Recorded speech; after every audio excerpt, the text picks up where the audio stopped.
Welcome back to the Civil War, and welcome to 1864. We made it this far.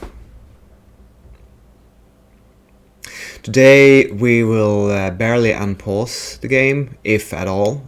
So if you don't enjoy a strategic overview and discussion and analysis of a war game of this kind, I suggest you watch something else or skip ahead to the next video. I found myself kind of wondering what to do in the game, but let's get into that. We are going to analyze the Confederates situation strategically. Then we're gonna take an overview of the Union and compare the two sides, and then we'll discuss victory conditions in the game. I found out a couple of points that are important for playing the campaign, how you actually win the game. And lastly, we'll discuss plans for 1864 for the Confederacy that I am playing. So I hope you enjoy it. Let's get into it.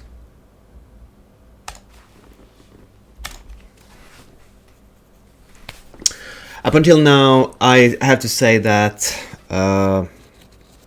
playing the Confederate has been a great success.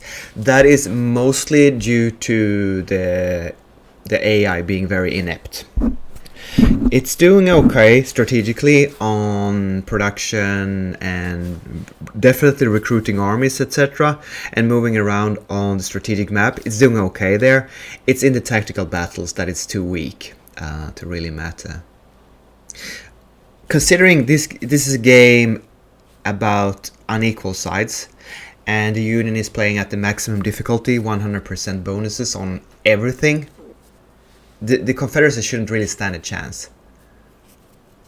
If you play on the maximum difficulty, it should be fun to lose, but you should lose. And I feel that we're winning here now. So let's compare the two sides.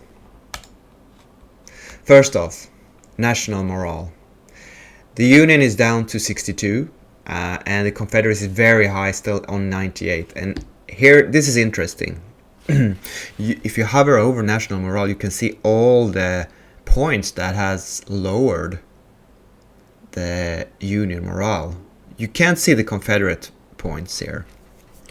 But basically, policies make a huge difference. When you're starting to slide downwards, 4 or 5 points in national morale, they suddenly turn important, because what happens is the Union loses the war, the game, the campaign, if they go below 25.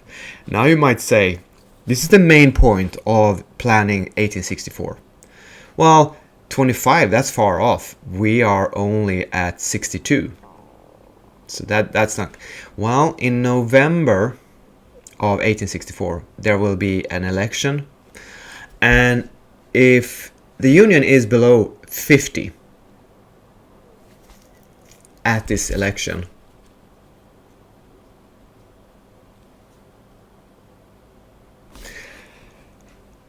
it seems they will lose an additional 20, and they'll drop down to 30, and 30 is very close to 25.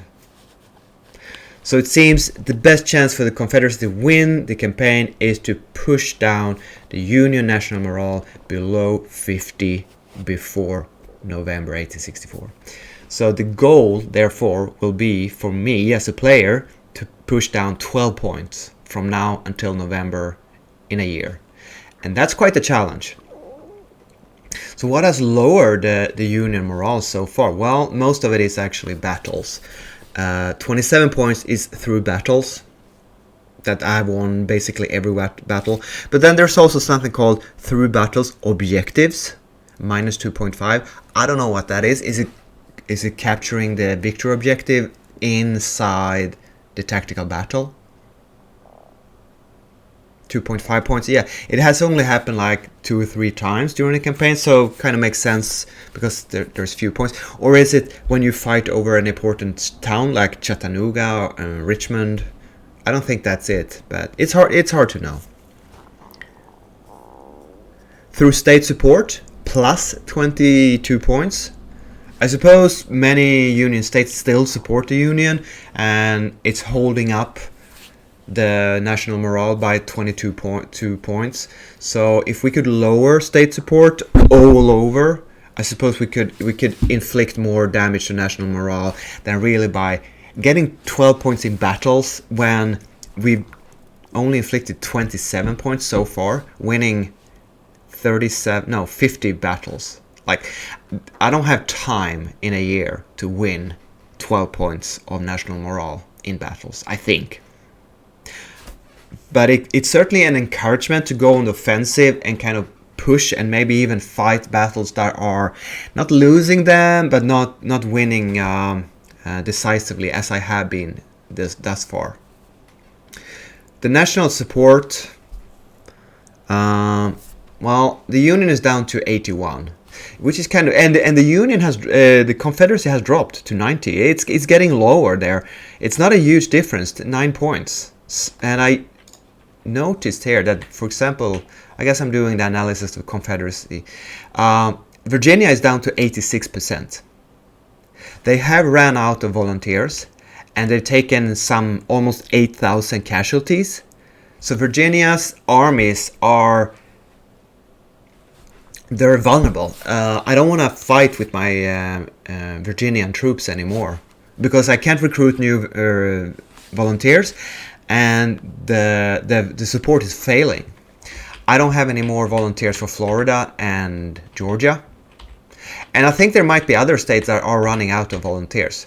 Now, there are a couple of states, for example, South and North Carolina, that have plenty of volunteers available, and their national support is very high. So it's not like I just have to start recruiting from other states. I have been keeping kind of an eye on distributing the recruitment from the different states, but apparently I have over-recruited and over-utilized, taken more casualties from certain states, Virginia being the prime example. So the Confederacy is not in a perfect state, but considering we're in 1864, I'd say overall we're in good shape. I mean, 86% isn't catastrophical.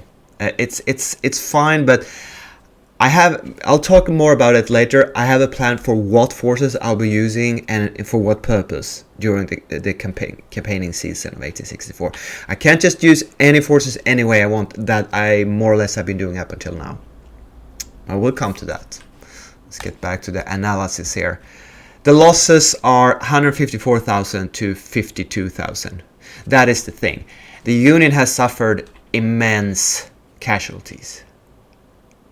So they really can't go on fighting the way they have. But here's the upside for the Union. I'd say the Union forces, currently 283,000 men compared to my 198. So they have like 85,000 men, soldiers more than the Confederates. That's quite an advantage.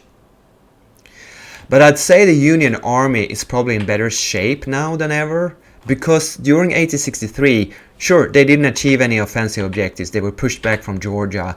They actually, well, they managed to push back in eastern Kentucky, but western Kentucky is still under control of the Confederacy, and we actually invaded here. They haven't done anything in the Western Theater. They're sieging outside Manassas and Alexandria in northern Virginia. They haven't been able to invade anywhere. So, but they didn't suffer catastrophic losses. Sure, they lost 15,000 casualties at Bowling Green. But those are not 15,000 casualties in the ledger here. Most of those will return to the battlefield. I'd say the Union has better morale, better leaders. I guess their equipment is better. I can't tell about that, but the Union armies are in fairly good shape. That's not the problem. The problem is how many troops they already lost, and their waning national morale.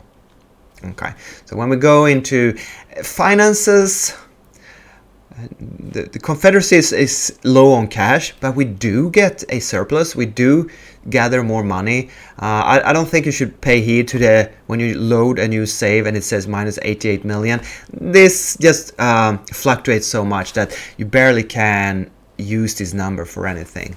It might be interesting to check the total revenue of 500 compared to over 1 billion for the Union. So the Union is twice as much income, has twice as much income as the Confederacy.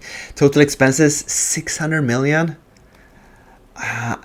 Confederate armies are 275 million. Half the national budget is to army upkeep, which makes sense because basically all I've done is increase my army size and quality.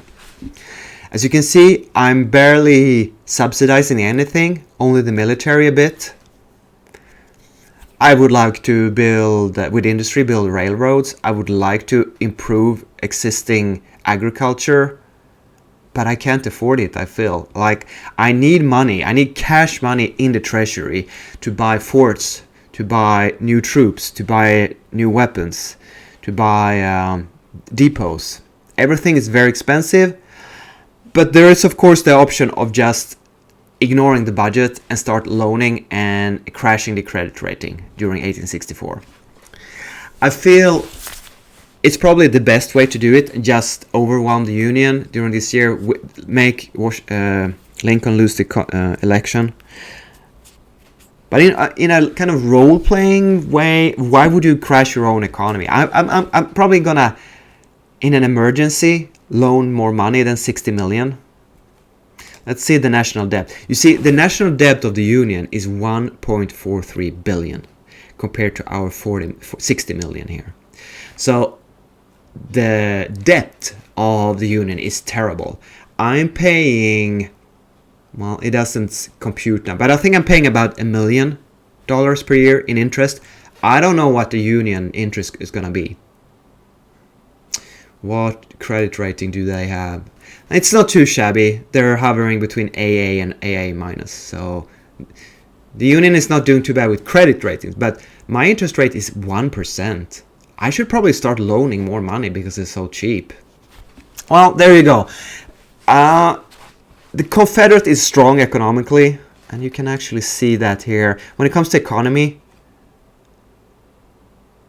you get points. The Union has 28 points economy, and the Confederate has 22 points economy points. I don't quite know what those points represent, but anyway, I'd say the Confederate economy is way stronger than it was historically. Maybe the Union economy is about on par, heavily in debt, but much stronger than the Confederates. There's no way I will be able to outcompete the Union economically, which of course shouldn't be the case. But the Union is not gonna force me down on my knees economically right now. So I guess there is another option of winning this campaign. It is if I don't manage to break the morale of the Union in 1864, we could go on into 1865, 1866. It would be fun. It would be interesting. I don't mind doing it. I like the strategic aspect of the game. I enjoy that part still. I can't take the tactical battles. They're horrible, but the campaign aspect of the game I still enjoy. So maybe, like, if we don't win in 1864, we can win in 1865 and 1866 by continuing our current strategy. This is economy, this is recruitment, state support. I think I've been through everything a little bit. I don't want to go too deep into it. Ask me in the comments and I might go back to the save and I'll be open to open it up. I'm a bit disappointed in corporate taxes only being 8 million.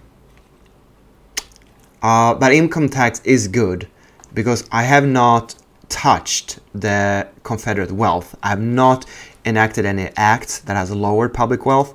So as you can see, public wealth in the South is actually higher than in the Union in the North. Because that means my income tax is 200 million, quite substantial.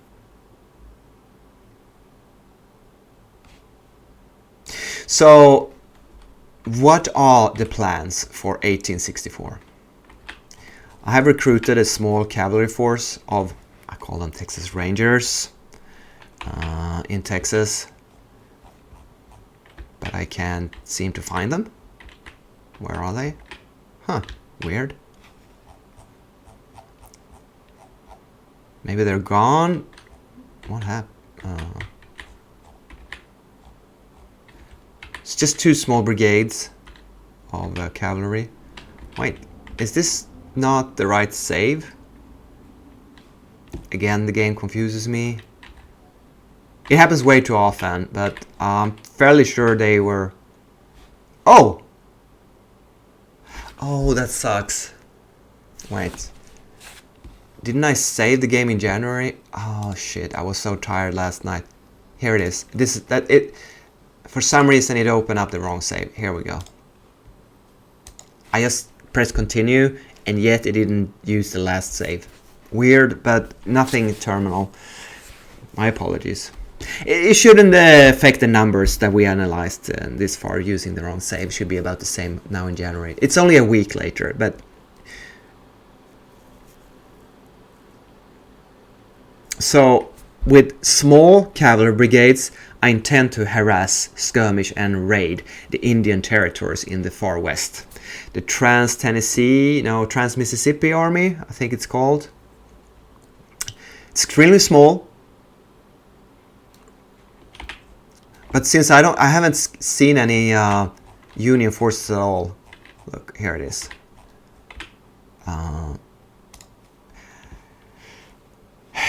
It consists of only 2 brigades of the smallest size, 12. So it's 2,500 men in 2 brigades with bad weapons. So,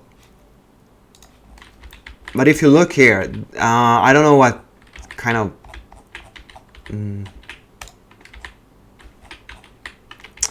So you have... I haven't been fighting here at all. We have IIP, infrastructure points, that are Indian symbols here. I suppose I could just walk around and capture these here. Why not? It will distract the Union. It will maybe lower their national morale. We also have 1 cavalry up here, Anderson's Cav. It's just a brigade, but I kind of forgot about it and left it in Lebanon here for forever, but I'm gonna send it northwards during spring here and kind of invade Missouri. With our 19 million money, we might recruit more cavalry in Trans-Mississippi or in the Western Theater here. I don't think I'm gonna do anything with my Western Army, because as far as I know, I'm outnumbered here 3-2 or something like that. I'm definitely outnumbered. We're not going to push for St. Louis. We're not going to go for Jefferson City. We're just going to sit here and roll out like we did the entire... Nothing happened here in 1863. But we were very successful defending in 1861. At least 1862. I think we were pushed back in 1861. And then we counter-attacked and managed to kind of keep Missouri contested for the rest of the year, and that's a good result for us. We also have 2 small corps here sitting staring on each other. I don't care about ousting Department of the West. If I had unlimited resources, sure, yes, but I don't know if this helps the Union Army that they have another invasion going on into Arkansas here. I haven't been thinking about it. The Department of Army of West Tennessee, 3,000 men, just keeping an eye on Army of Indiana here. Outnumbered 3-1, so I can just hope they don't start moving down into Tennessee. But the good news is Kentucky, the central front here. Because if you follow this stream, you know that Army of Kentucky, which I will probably rename... No, it's the Army of Tennessee, but I should rename it to Army of Kentucky here. Consists of around 30,000 men. Actually 36,000. They are outnumbered, but the campaign season ended with a very successful defensive battle here, where the Union lost 15,000 men to our 5,000 men. Sure, we took a hit, but you know, they were pushed back. And I've been thinking quite a lot what to do with the army of Georgia here that ousted the Chattanooga invasion in Georgia here and pursued the Union Army up to Nashville and defeated them, and now we're in winter quarters up here. It's about 20,000 Georgians, whereof the 2nd Georgia Corps is an elite corps. Up here we have the cavalry force, the Kentucky Cav Army, which is also very much elite. So this is my idea for 1864, to gather up the elite Georgian infantry together with the elite cavalry and use them as an elite raiding, scouting, skirmishing, offensive force. If they're heavily outnumbered, they can fall back. Well, they'll be the hammer. And should I send them east or west? Well, I'll be a bit opportunistic. I'm planning on sending them west to Hopkinsville, scout out Hartford, and maybe get all the way up to Evansville here. I have not seen any forces up in Evansville for a long time. They used to be there in 1862, but considering how many forces the Union is keeping here in the eastern Kentucky, around Leonsville, maybe this area is empty now, and it will allow me to liberate a couple of towns here.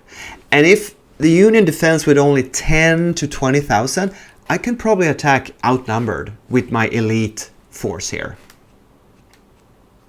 So I was considering splitting up into 2 armies and just defending the Cumberland Gap and London here. You sit with 2 30,000 armies and just defend and let them come to me. That didn't feel right. I considered joining and having 50,000 men here going on the offensive, but a lot of these troops are, if not entirely new, they're certainly not elite. They're quite inexperienced. 0 stars to 1 star experience. So they're not much better than the Union Army. So why would I risk offensive action with them? So instead, I'm going to use my elite forces. The only downside is Georgia is low on volunteers. For example, if I were to, let's check out, Georgia has only 200 volunteers left. Sure, they had 34,000 draftees, but I don't want to suffer a lot of Georgian losses. And they feel a huge force of 33,000. I over-recruited Georgians, but I kind of panicked when Chattanooga fell in 63. So we'll try to skimp and save on Georgian forces. I will move up my defensive army from Rolla up to Munfordville, build a new depot, $6 million if I can afford that, and sit and stare.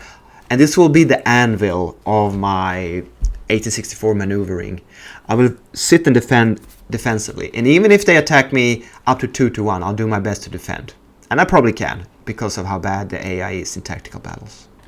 And maybe I can send, after liberating Western Kentucky, you know, maybe I'll invade Illinois or Indiana. They have to respond to this.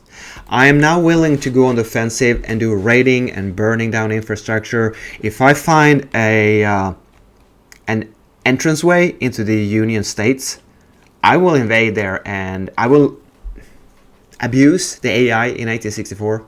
I haven't done it so far.